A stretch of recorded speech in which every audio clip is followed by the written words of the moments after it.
Hi, this is Faxi Nadu. I would like to show you in this video a little bit on basic ideas of how to make a remix, because for some people making a remix track, for some reason it's a daunting task.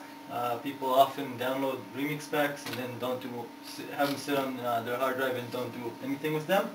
I want to show you how it can be very easy to do. What you basically looking to do is to take sounds that you receive from someone else and use them to make your own kind of story.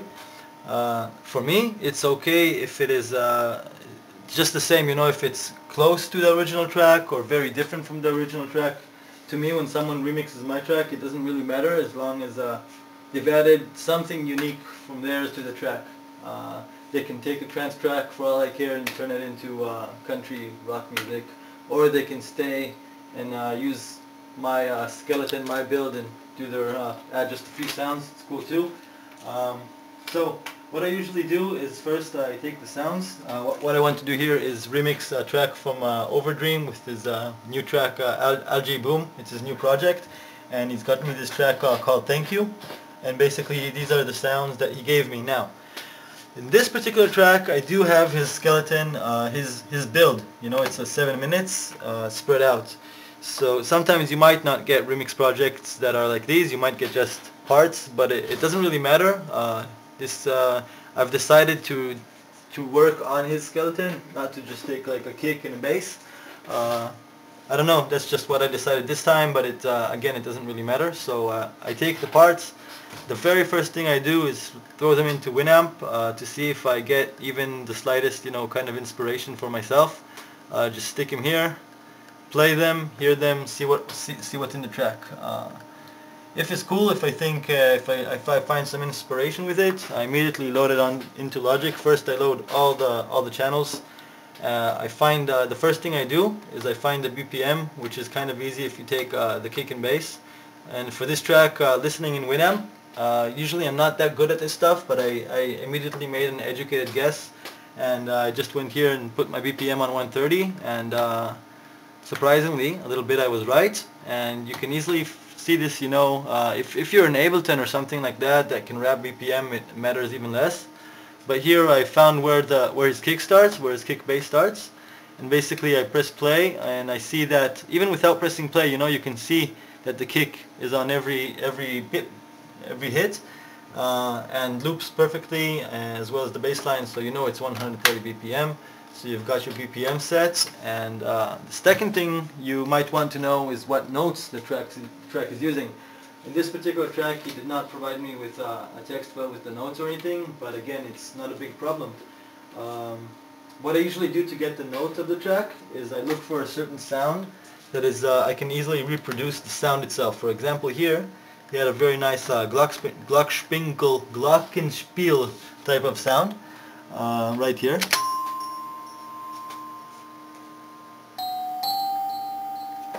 And it goes again here. So this sound, it's I can get it from a sample-based synth. I have actually a free synth. It's called a Plug Sound Free. It's like a sample-based kind of rompler, and it's just the free version that they have, just to give an example of what this rompler can do. And I remembered that from a recent track that I've made that it has kind of a music box sound, which is very similar. So I just put on this music box sound. And then I started playing, I just went into the MIDI, I put it exactly, I looped it. Like first I went just, to get the first two notes, right? And I put the hits. The hits is really easy, it's just on the ones, you can see it or hear it, it doesn't really matter. I went into the MIDI and I started playing around.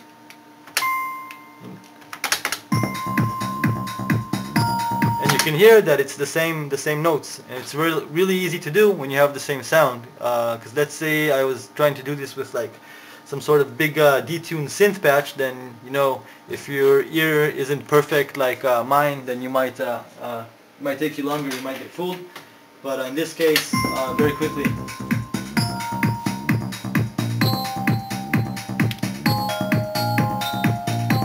So you have the basic notes of the track, and from that you can very easily move on. I know that the bass line will probably 99.99999% of the time be on the same notes as the leads, of course. So I got that going. I know what I can easily now make lead sounds. For example, this one. Nope, I'm sorry, it's not this one. This one.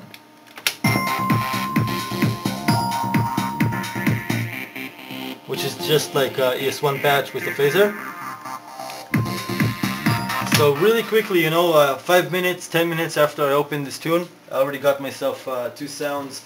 I know the BPM, I know the notes, and I've got some sounds in. Now, the next thing I did was, because he didn't provide me with the drums, well, he did provide the drums, but he provided them in one channel together. So I decided, I could have used his drums, they're really nice actually, but I've decided just to make my own. So really quickly to the Rebirth, rewired into Logic, and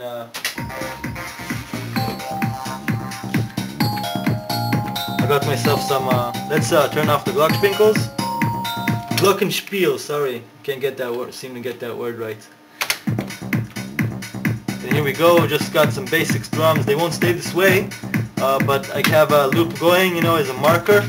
I can decide where I want the hi-hats, the open hats, the closed hats to go, and then I can start cutting them up and messing with them. But I do have a loop that I can say, okay, I want the heights to start here, to be here for a few loops, you know, copy them, whatever, and then not to be for, you know, I can basically play around with it and start making a skeleton.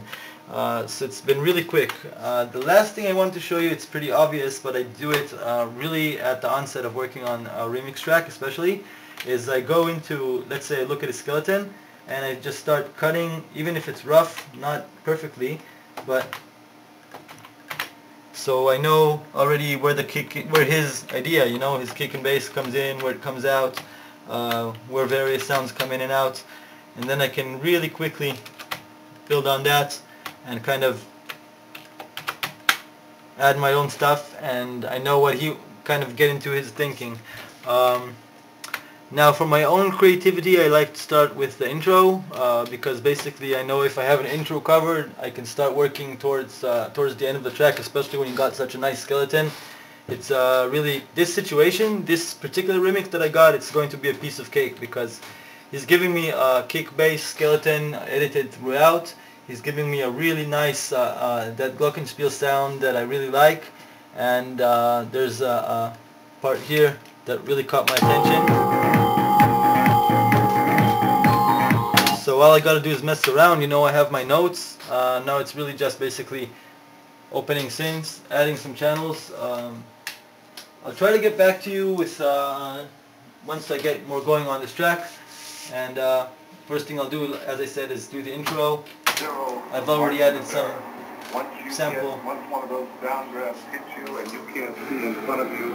I think once you start adding, this is the first step to getting it a bit more to your unique vibe. You know, you add a I added a distinct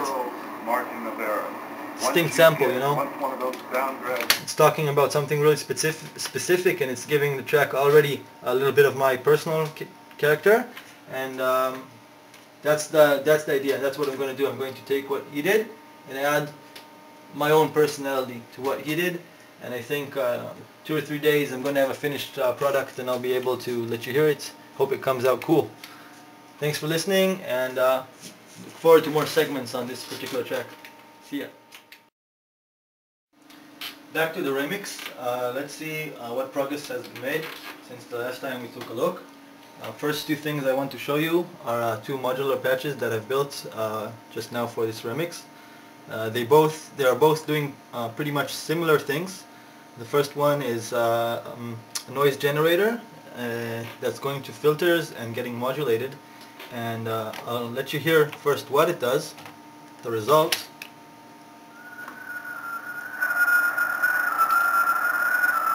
So you hear sort of a noise sweep with a tiny bit of modulation on the 16 steps. And there's also very much drowning slowly. Now I want to show you how this is achieved, and later on I'll also let you hear it in the mix to see what kind of part it's playing in the mix. So first of all, we have a noise generator, of course, and what is producing the synthesis, the sound itself, is the noise generator that's going into the 24 dB bandpass resonating filter. The resonance is set on a high kind of resonance, which is getting that whistling sound out of the white noise. The cutoff is a bit low. I don't want it to be really bright. I want it to have that low kind of swept whistle that you've heard. And the sweep is achieved in two ways actually. Two things are modulating here. The first one is an LFO, which is, I've used a multi-LFO. I could have used just a regular simple sine LFO, which is a cheaper module in terms of DSP. But I've used this LFO because this one can also be gated. That means that when I'm starting the sound, I'm using just a long MIDI note. This is just to tell the LFO to trigger right here. And so I have it under control. I know that every time I press play over there, the sweep of the cutoff is going to start from the start of the phase of the sine LFO. So I know exactly where it's going to start, and it's always going to do that same kind of drowning type of modulation. The second thing that's doing that a little tiny bit is a control sequencer that you can see right here. Here I haven't, and it's good I haven't recorded it yet because it's not set to the right BPM. Now it is 130 BPM, divided into 1/8 note steps. Maybe I'll do 16ths, I don't know, I'll have a listen again. And I've just taken, as you can see, one little tick up, one little tick down, just a little bit, to give it that sort of little playing feel that you've heard before. And of course everything is going just into a VCA and outwards, so I can control it via MIDI. And in the mix it'll sound something like this. Again, this is the sweep.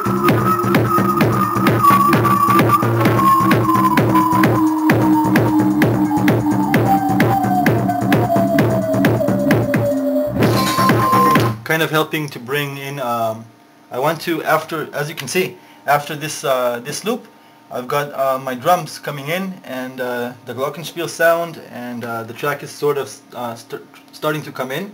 So this kind of drowning sweep, used it in my imagination to sort of kind of bring in this this new segment of the track. The second modular patch is similar in some ways. What we have here is again a noise generator going this time into filters in serial, and modulated again, similar stuff. I have the triggered triggered sine LFO, and then I have random LFO twice, and these are both gated, so I know they start on perfect phase, and they're getting external frequencies, so they go on 1/8 quarter note. And this is kind of modulating the filters. Why I've also wanted to show you this patch is because I want to show you the use of diodes or inverter type of modules. It took me a long while to actually understand why this could be useful for my creations. For example, so here, right here, I have this slow sine LFO modulating this 24 dB low pass filter. And the reason I have this diode going is the LFO itself is a bipolar signal. You know, it's going up and down, and if I let it just connect directly to the filter, it would move the filter based on the movement speed, you know, upwards and downwards from the original position. What I wanted it is to only move it upwards. So this is where the diode comes in really handy, because it takes it allows you to either output unchanged bipolar signal, or a kind of unipolar signal that takes the bottom half and just kind of ignores it and flattens it out. But then you would have a signal that would go, let's say, and then stay until it starts to go up again. So I didn't want that. I wanted it to go, you know, just up, but always modulate. So this is the setting that I've chosen on the diode, and that's how it's moving this particular filter. This sound I haven't yet inserted into the mix. I have recorded it.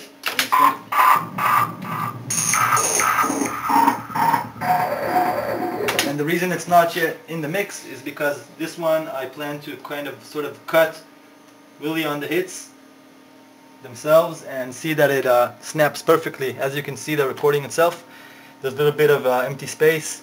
So first of all, I'm going to snap the whole thing perfectly, and then I'm going to start messing around and seeing how I want to snap them. Two additional sounds that I've inserted. The first one you can see here in SoundForge. It's already snapped perfectly. Again, everything I record, I go in here, load it into SoundForge, and see that it snaps perfectly on the first sample of the sound. Provides a much tighter sound this way. And this would be the channel. It's sort of just a little bit of a modified preset from the R3. And so this is another one, and it is sitting right here. I'll solo it for a minute.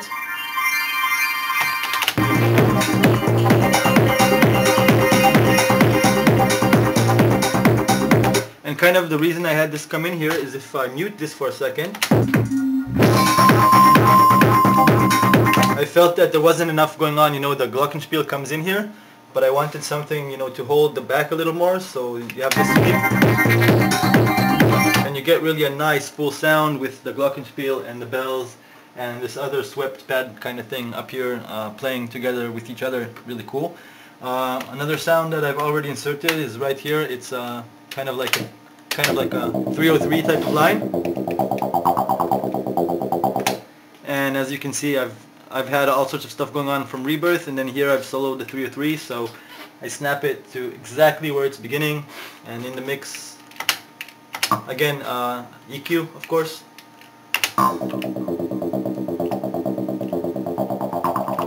I think this could use even a little bit of more EQ. It has a little bit of too much low end. I will check it out later on. It's not really important at this stage to have everything crystal clear.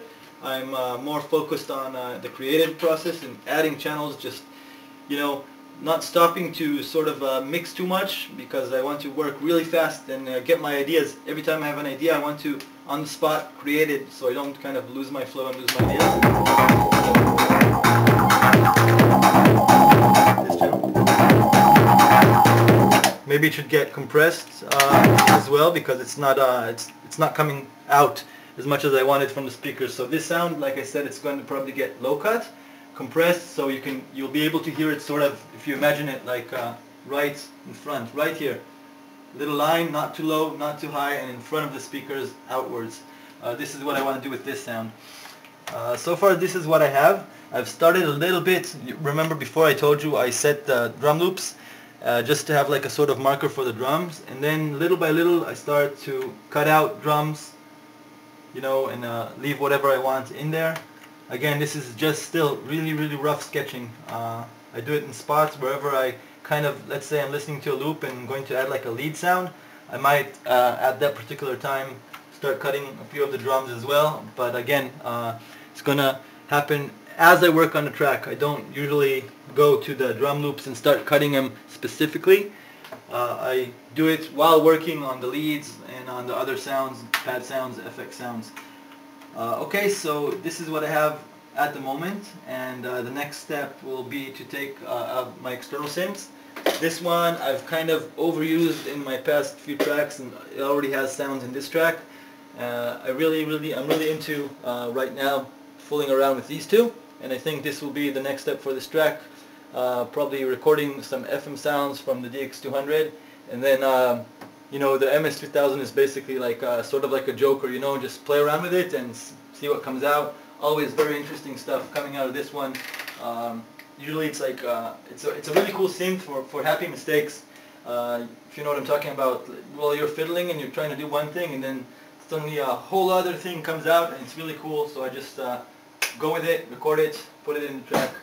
Let's see what, when you see the next video, what this is going to look like. Thanks. Back to our track. We've got some additional things done right now. The first thing I want to talk about is the Yamaha DX200, which is one of my favorite all-time synths. During the years that I've had it, maybe close to 8 years or so, I've found many different usages for it. The first is pretty obvious as a MIDI controller. Right here you can set this right here with the knob here. It says keyboard, the button, sorry, and you have just a regular MIDI keyboard, you know. These are the black notes, the white notes, and you can play it to play synths. Of course, also to use the knobs to control MIDI controllers. It's really a great box for that. The second cool thing, it's just a synth, an FM synth inside, and of course you can treat it like any other synth, send MIDI notes and record it like any other synth.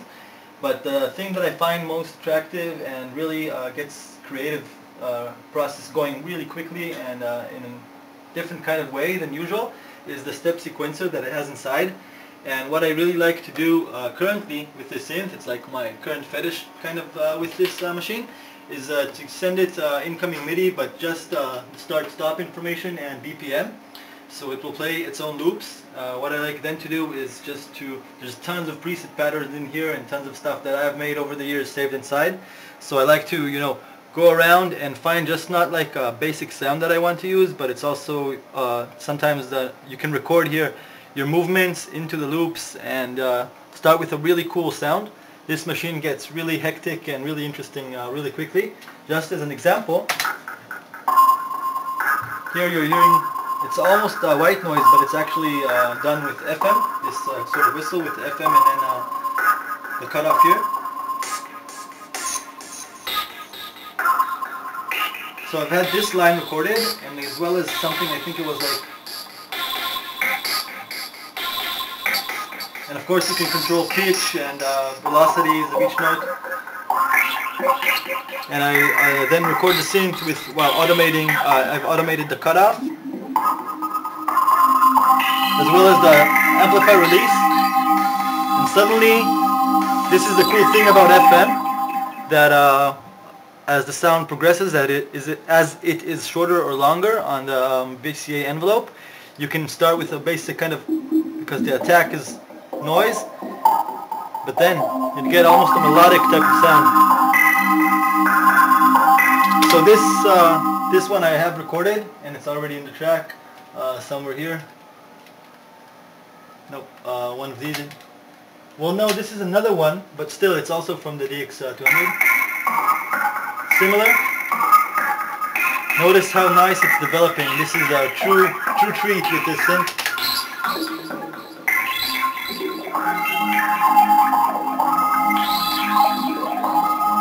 Same kind of idea.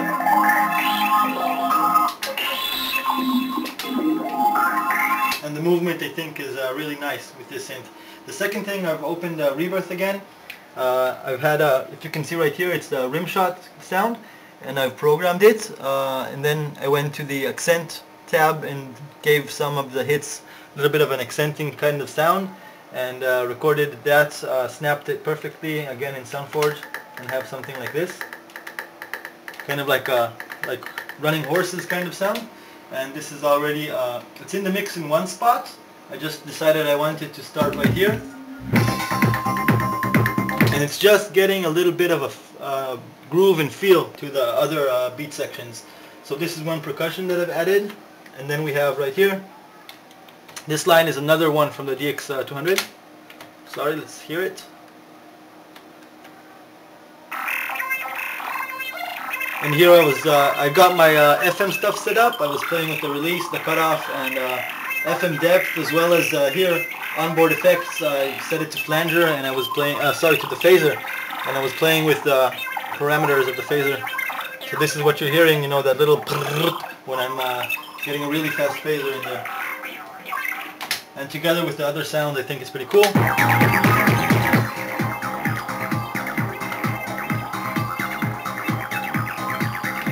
And then I have this one. I've added right here. I've listened to what he had coming into the break,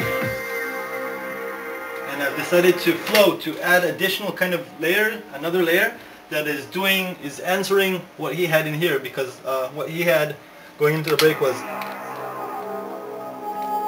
So I've got just and this is modulated. If you look at here at the R3, I've had you can check here. The R3 is really easy to set up for modulating things. This sound came from an old VST. It's called a Junglist, and the Junglist does not have a MIDI learn function on it. Instead, you can see, if you go into the Junglist help, you can see all the different Junglist parameters and their MIDI CC number. So here it's really easy with the R3. It's a nice feature on it. You can scroll to, let's say, to any knob. So let's say I just took the cutoff, and to tell this to what CC you want it to be. So I just told it to be CC number 81, which corresponds to the CC 81, which is the cutoff on the Junglist. I recorded the cutoff. I did it in 2 passes. The cutoff is actually this automation. And then I recorded, using the mod wheel, I recorded kind of the LFO amount on the cutoff as well. So what we have as a result,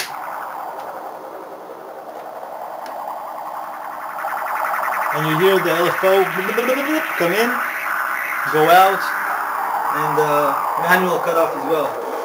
So they're kind of communicating with each other.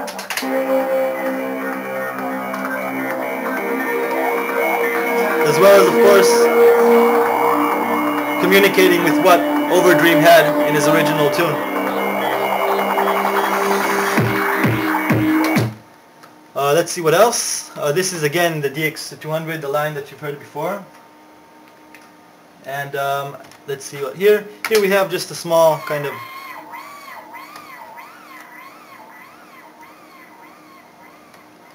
just a twerp kind of sound, and it's basically in here. It's not supposed to be like a dominant kind of thing,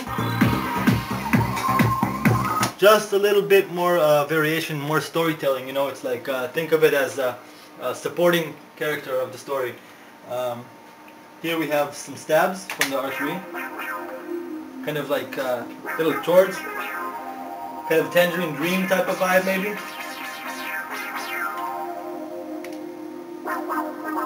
And these are just really simple MIDI chords. It's kind of like a one chord played over and over again, and then has a little tiny bit of a fill right here going to another note, you know, just to kind of get that weird variation in there.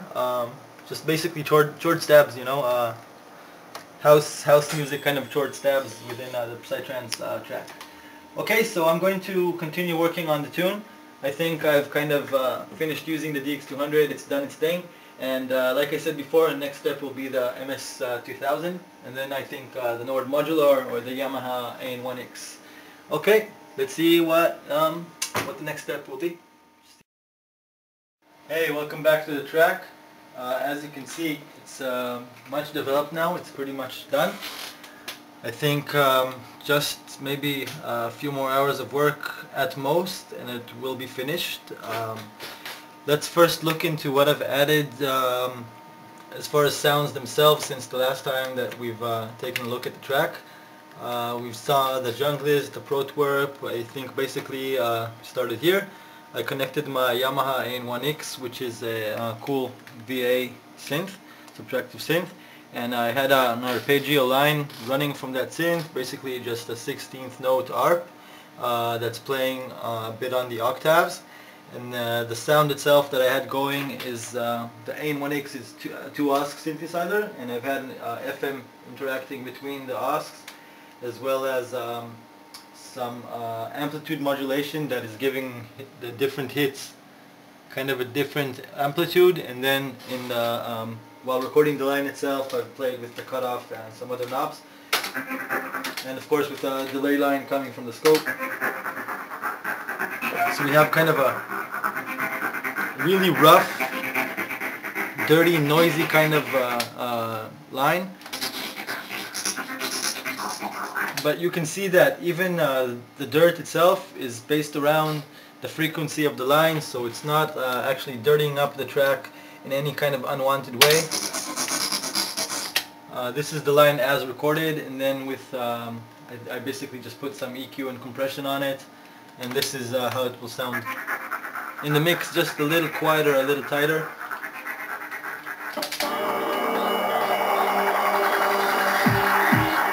Let's see, it pretty much shines right here.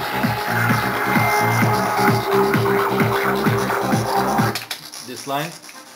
And it's just another kind of, by itself it might not seem like a really fat line, but it plays a role together with this line, and together I think with everything else that's going. I mean, if we put on all the different kind of sounds other than drums,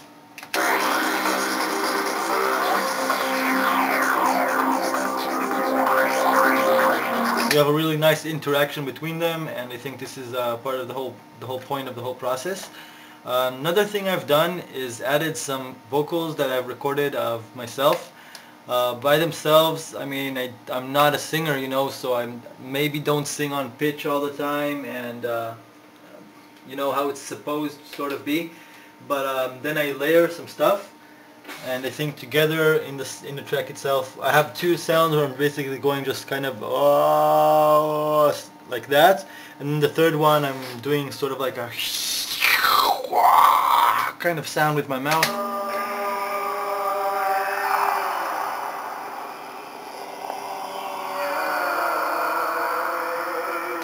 And then in the track,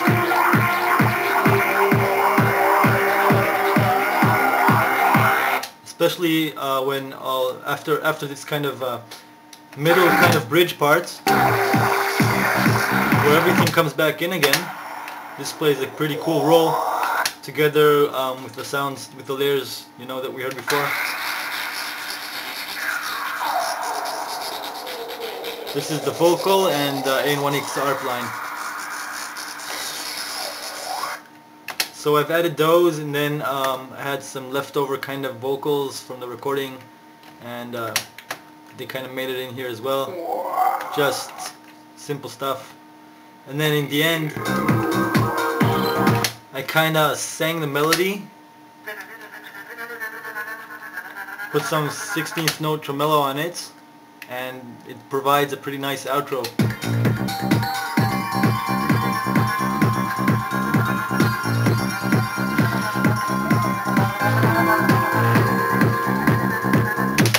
This thing right here. Then I basically I decided, you know, I took a bit of time to think about if I'm happy with it the way it is right now, because it kind of seemed to me, I went back and heard Algae Bloom's Overdream's original mix of this track, and in many ways this mix is similar. You hear pretty much the same kind of build-up and patterning that goes on in his track.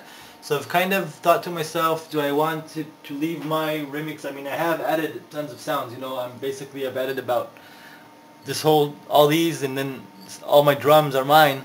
But I thought if I want to add more or not, and then instead of deciding by myself, I let the mix decide. You know, I've listened to it a couple of times, and I also took this kind of demo version to some other speakers, and I've had a listen. In context, you know, because many times if you look at what you're working and listen to it while you're working, you are kind of not objective.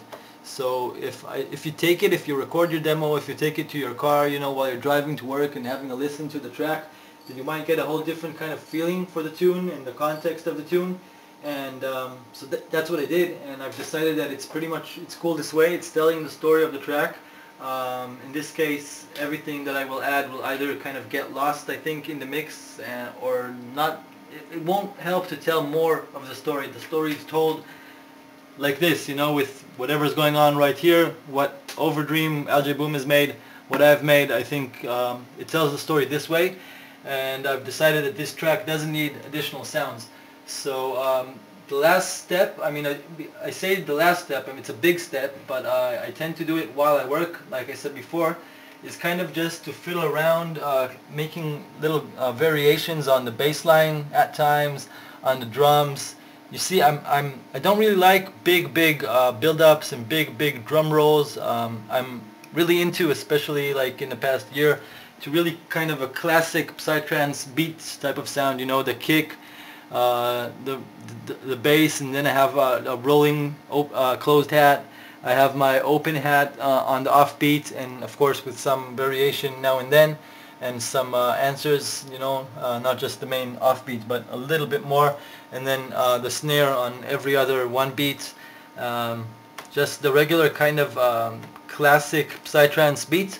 To me, many people can find it maybe not innovative, but I don't know, it's just my current approach is to innovate with the storytelling and with the synths, and have that kind of keep it psy by utilizing the basic kind of beat combination, groove combination, and feel of just, you know, what people see as psytrance in their mind, without getting too much into corny, because I think it's just, to me, this is just my own personal opinion and philosophy.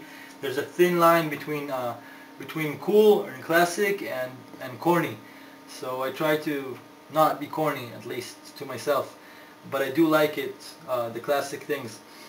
So this is what I have in terms of the beat and what you heard. So what I'm doing right now is just going, you know, maybe deciding that I don't want a snare here or an open hat here. Maybe I want to make a little cut here. I'm just giving an example. Just kind of checking it out. And this, I think, is really an easy step to do if you do it the right way. Sometimes people will kind of have their finished track and think to themselves, okay, it's done. But I think an easy way to decide, when do you know when the track is done, is to take, let's say, like a few loops of your track, part of your track, and if it sounds good, it has to sound good in two ways: in the context of the whole track, but also in itself. If you put in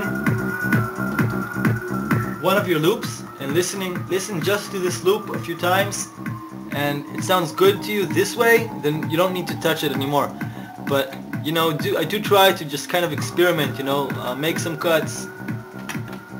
Sometimes, you could just little stops, little happy mistakes, so to speak, as long as they're on the groove. I think add a whole lot. So I just go to each and every kind of, sometimes I take, like I said about context, so I might take this loop, and then I might take, okay, for example, again, I'll start over. I'll take, let's say, this loop, then this loop, then this loop, and then I'll take, the whole kind of 2 bars until the next crash, and maybe then I'll take the whole segment, the whole part, this is a part of the story in itself, and just kind of expand and see that everything is sounding good to my ears and is telling the story. And another thing about those little cuts in the drums, like I said, I do try to keep it classic with just the beats. But I think that what I do try to do is not leave it loopy all the time. This is why I do those little cuts. Sometimes if you just, take off one snare, not let it all the time just be the same snare loop. Make those little cuts.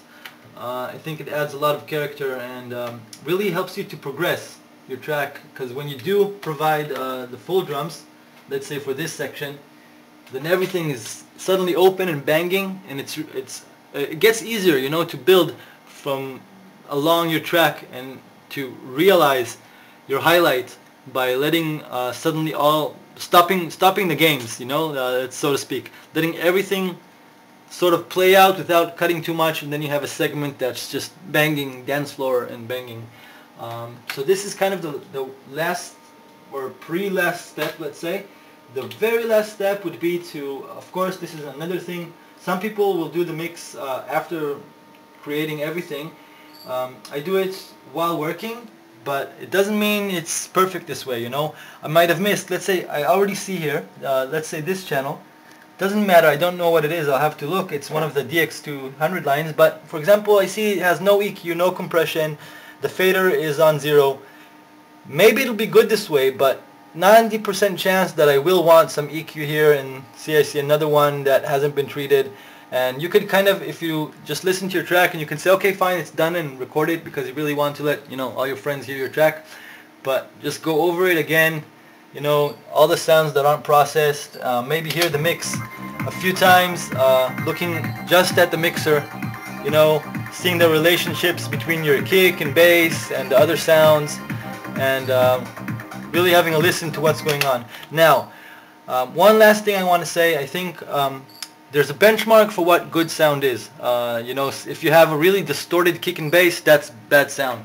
After you reach a certain benchmark and you have a good sound, a lot of it is a matter of taste, because I can say, I can take this lead and make it above the other leads, and then this will be the sort of main character of this section, or I can make it quieter, leave it in the mix, but not so loud, and then some other part will be the main character.